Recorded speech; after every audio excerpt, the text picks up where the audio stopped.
Kapal selam KRI Nanggala 402 dikabarkan tenggelam di bagian utara Laut Bali dan saat ini berada di kedalaman 600 sampai 700 meter. Operasi penyelamatan masih terus diupayakan. Namun pada sisi yang lain, publik mempertanyakan kelayakan kapal ini karena usianya sudah di atas 40 tahun dan ditengarai tidak mengalami proses perawatan sebagaimana mestinya, plus ditumpangi oleh awak kapal jauh di atas kapasitas. Pertanyaannya, apa yang merupakan penyebab sesungguhnya dari tenggelamnya kapal Nanggala 402?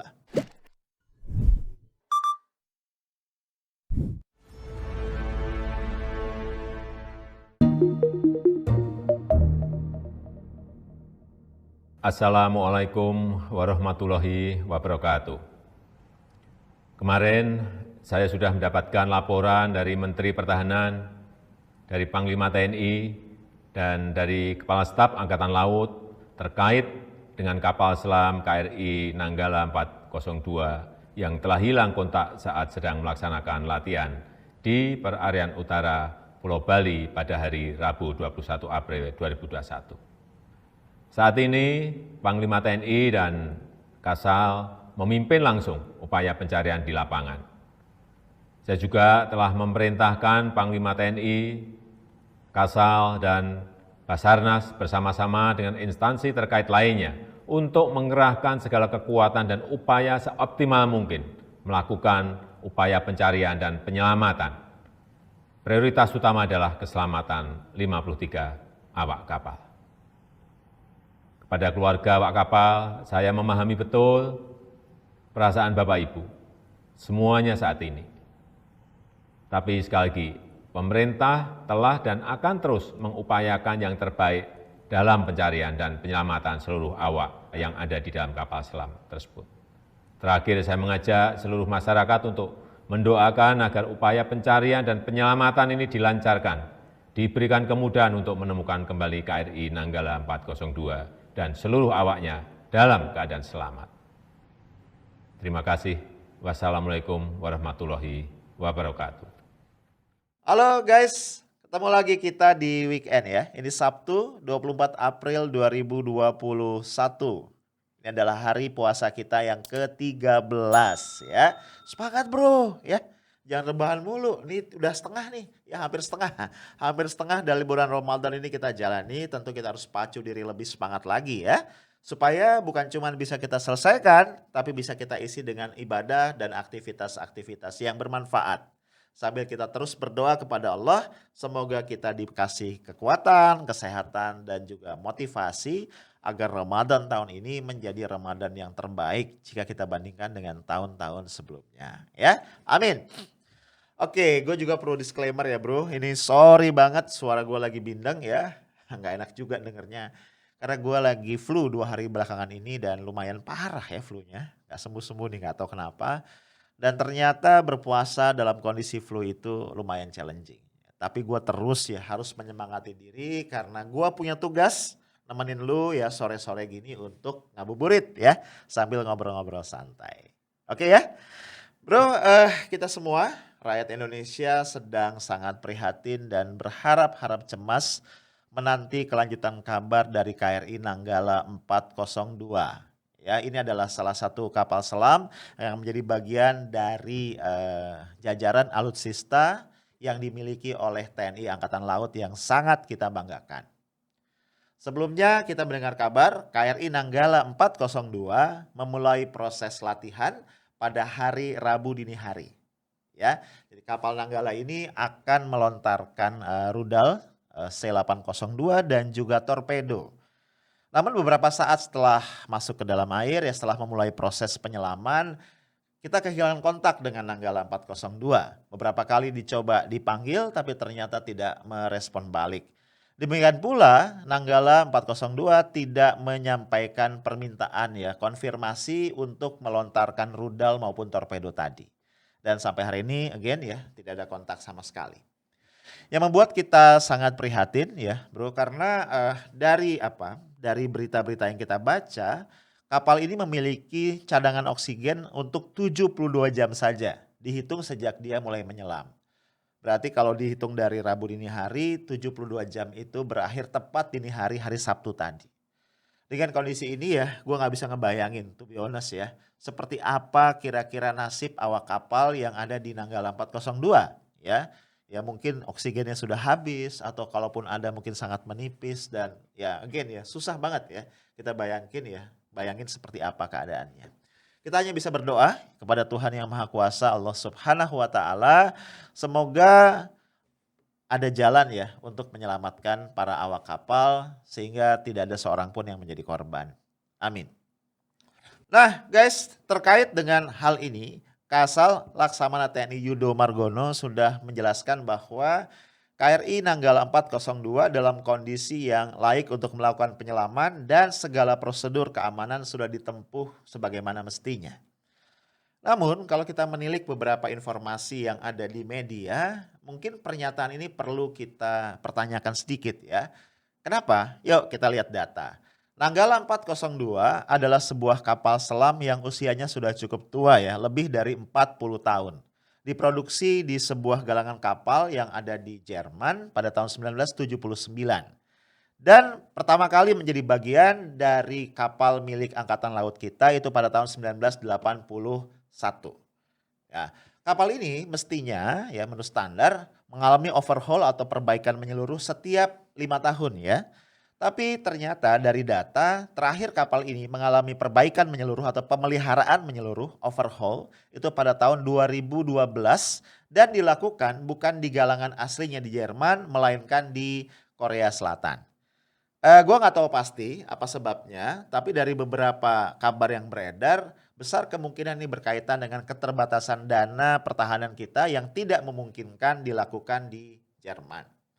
Nah, kondisi ini aja itu membuat gua bertanya-tanya ya. Ini pertanyaan orang awam tentunya, betulkah kapal Nanggala 402 dalam kondisi yang prima ketika memulai proses pelatihan hari Rabu dini hari yang lalu? Nah, kemudian juga muncul pertanyaan lain, Bro. Karena begini ya, dari informasi yang kita dapat juga, kapal ini punya batas maksimal ya untuk mengangkut anak buah kapal sejumlah 34 orang. Namun ternyata saat akan memulai latihan, kapal ini dimuati dengan 53 orang awak kapal.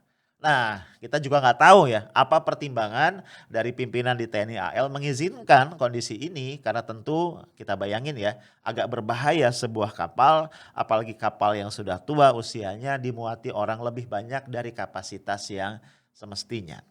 Guys, informasi tadi ya yang menyiratkan kemungkinan bahwa kapal ini tidak di overhaul atau dirawat sebagaimana mestinya, kemudian juga kondisinya sebenarnya tidak dalam kondisi yang baik, plus juga ternyata dimuati penumpang ya, dimuati ABK yang lebih banyak daripada kapasitas maksimumnya, terus terang sangat mengganggu gua ya.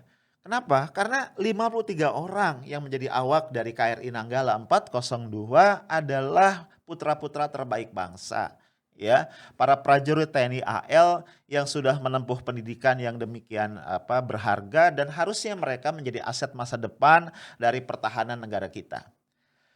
Seandainya betul ya tenggelamnya kapal Nanggala 402 ini terjadi karena kecerobohan, menurut gua adalah sangat-sangat disayangkan. Apalagi ada informasi lain ya yang beredar juga yang ini tentu perlu diklarifikasi. Konon pada tahun 2020 silam sebenarnya kapal Nanggala 402 ini pernah melakukan percobaan penyelaman namun gagal. Namun untungnya pada saat itu ya alat untuk pengapung itu masih berfungsi sehingga kapal ini masih bisa selamat. Nah, rasa-rasanya pihak yang berwenang tentu dalam hal ini adalah TNI AL, kemudian juga Kementerian Pertahanan perlu memberikan klarifikasi dan penjelasan seterbuka dan sejujur mungkin kepada publik agar tidak timbul spekulasi dan dugaan-dugaan yang liar dan akhirnya menimbulkan kondisi yang kontraproduktif. Nah, pada saat kita masih menantikan kabar tentang nasib Nanggala 402, tiba saja kita mendengar penjelasan dari Menteri Pertahanan Prabowo Subianto yang menurut gua akan mengejutkan banyak pihak ya. Pak Prabowo mengatakan bahwa pemerintah senantiasa berhadapan dengan dilema antara menyempurnakan alutsista kita dengan meningkatkan kesejahteraan rakyat. Sejujurnya gue bertanya-tanya ya, apa sesungguhnya motivasi Pak Prabowo mengeluarkan statement itu? Karena kalau diartikan atau dipahami secara negatif, bisa saja kemudian maknanya adalah semacam pembelaan diri. ya. Mengapa Nanggala 402 tidak di-overhaul secara memadai? Kenapa kapal tua ini masih digunakan? Kenapa dia masih dipaksakan diisi dengan jumlah orang yang lebih banyak? Kenapa masih dipaksakan melakukan latihan yang kita pertanyakan urgensinya? Jadi seolah-olah sekali lagi statement Pak Prabowo tadi bernada pembenaran atas kondisi yang terjadi. Ya ini kalau kita bicara dari sisi yang negatif. Ya tentu saja orang punya alternatif melihat dari perspektif yang berbeda.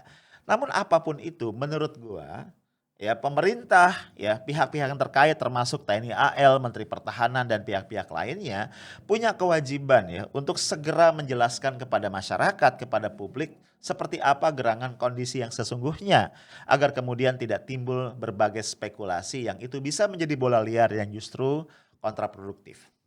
Guys, yang menjadi persoalan yang lebih serius adalah ditengarai bahwa kapal Nanggala 402 itu sudah tenggelam di kedalaman sekitar 600 sampai 700 meter. Sementara dari informasi yang beredar, kapal ini hanya punya kekuatan untuk menyelam hingga kedalaman 500 meter. Dan tentu saja kondisi ini menjadi sangat kompleks. Kalaupun misalnya ya, kita bisa melakukan penyelamatan dengan mendekati kapal Nanggala dengan kapal selam yang lain, maka proses evakuasi dari para awak akan menjadi sangat complicated. Ya, lu bayangin ya, di kedalaman 600 sampai 700 meter ini tekanan laut sangat besar, demikian pula arus laut itu akan sangat-sangat kencang. Apalagi kalau kita lihat ya, anatomi dari bagian utara Laut Bali ini memang sangat problematik ya. Karena bisa saja kemudian arus laut bisa menyeret kapal ini ke kedalaman yang jauh lebih dalam lagi. Tentu kita berharap tidak terjadi demikian. Nah, ternyata juga ini yang membuat gua juga miris ya. Indonesia tidak memiliki perangkat yang memadai untuk melakukan proses penyelamatan. Sehingga kita sangat tergantung pada bantuan dari negara-negara lain dan saat ini sudah ada 3 negara yang sedang dalam proses mengirimkan kapalnya untuk membantu kita melakukan evakuasi, yaitu dari Singapura, Malaysia dan juga India. Kita berharap ya kapal-kapal tadi bisa segera tiba ke titik yang diduga menjadi tempat tenggelamnya Nanggala 402 tidak terlambat ya dan para awak kapal masih bisa diselamatkan. Nah bro, tentu saja saat ini fokus kita sekali lagi adalah penyelamatan para awak Nanggala 402. Kita yang ada di darat, kita yang awam hanya bisa berdoa kepada Tuhan Yang Maha Kuasa. Semoga semua saudara-saudara kita sebangsa yang ada di Nanggala 402 bisa diselamatkan. Oleh karena itu gue tidak ingin membahas ya berbagai spekulasi lebih lanjut. Gue masih akan mengumpulkan informasi dan akhirnya nanti pada saatnya kita akan bahas. Kenapa? Karena kejadian seperti ini tidak boleh dibiarkan terulang kembali. Dan satu hal yang penting adalah harus terungkap penyebab dari tragedi ini dan pihak-pihak yang bertanggung jawab harus diminta untuk mempertanggungjawabkan apa yang telah mereka lakukan. Itu aja dari gue. Stay tough, smart, and professional. Assalamualaikum warahmatullahi wabarakatuh.